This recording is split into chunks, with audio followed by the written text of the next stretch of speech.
Ahora espero estén bien. La siguiente investigación pretende evaluar los cambios por el arco de adelantamiento mandibular fijo AAMF en el estímulo de la redirección del crecimiento mandibular en pacientes clase 2. Si alguien quiere profundizar en estadística o bioestadística, lo invito a adquirir el libro Bioestadística rigurosamente sencilla descriptiva con este y SBN o Bioestadística rigurosamente sencilla inferencial y multivariada con este y SBN de la editorial ECOE.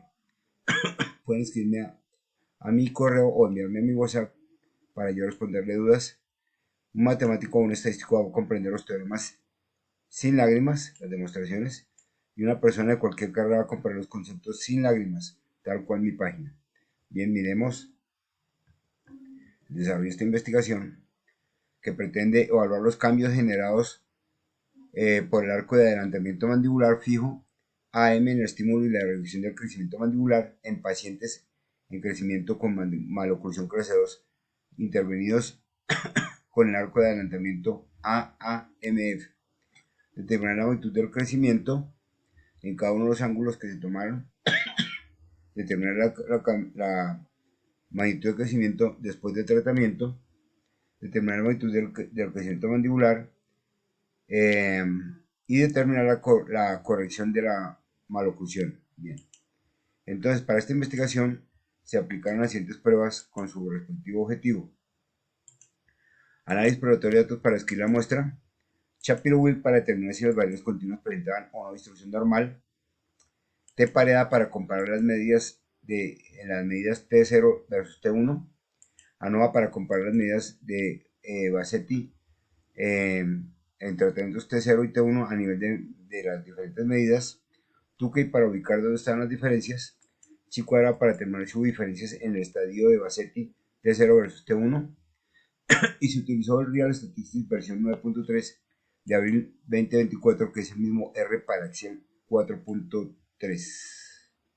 Bien, entonces se encontró que sobre 28 pacientes el tiempo medio en meses de los cambios fue de 21.2 meses en promedio, con un estándar de 2.4 meses, una mediana de 16.8 meses, un máximo de 57.2 meses y un mínimo de 6.6 meses, un rango intercuartílico de 12.9 meses, y la prueba de Shapiro mostró que estos datos no tenían distribución normal. Igual se analizan cada una de estas longitudes en milímetros o en grados. Acá no hubo diferencia significativa, acá hubo diferencia altamente significativa entre la longitud efectiva maxilar en T0 versus T1. La diferencia fue de cerca de 4 milímetros. Igual hubo diferencia significativa entre la longitud efectiva mandibular del COGN en T0 versus T1 con una diferencia de cerca de 8 milímetros. Igual hubo diferencia significativa en la diferencia maxilomandibular en grados de cerca de casi 5 grados, 4 grados entre este es de acá, bueno, cerca de 4 grados. Y hubo diferencia significativa en el overgel de cerca de 2.2 milímetros, se disminuyó. Entre los WITS también hubo diferencias negativas de cerca de 1.6 milímetros, y entre los ANB también hubo diferencias negativas de cerca de 2.2 grados. Bien.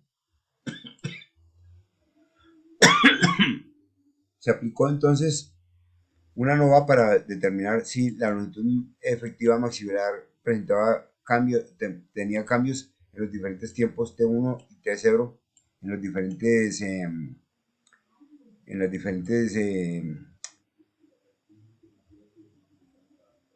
¿cómo le llaman ustedes aquí? Bassetti, estadios de Bassetti.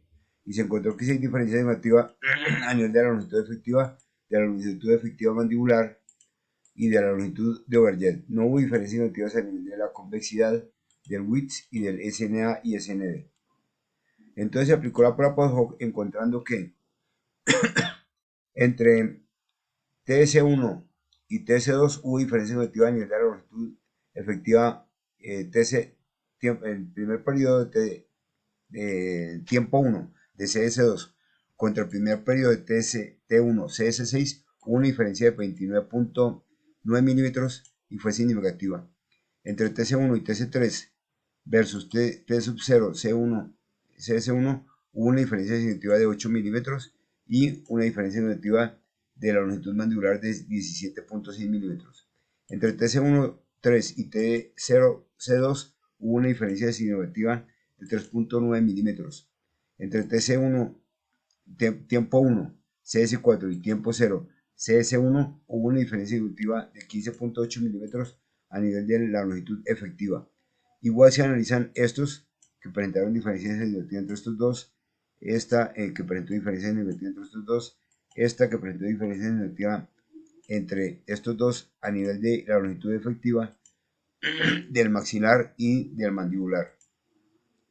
Hubo también diferencias significativas a nivel de T1, C5 y T0, C3, CS3 en la longitud mandibular efectiva mandibular, T1, C6 y T0, CS1 a nivel de la longitud efectiva maxilar y mandibular.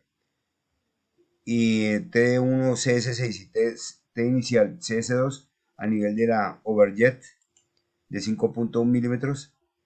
T1, CS6 y T0, CS3 a nivel de la longitud mandibular.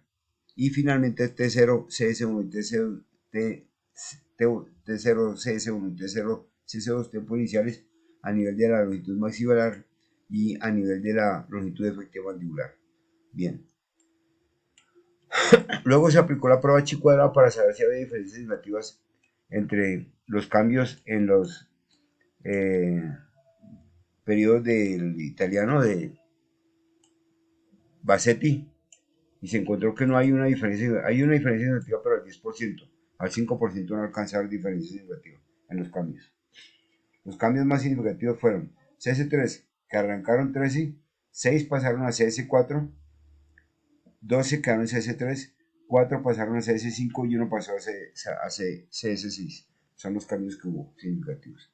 Bueno, muchas gracias por su atención. Espero que haya quedado claro.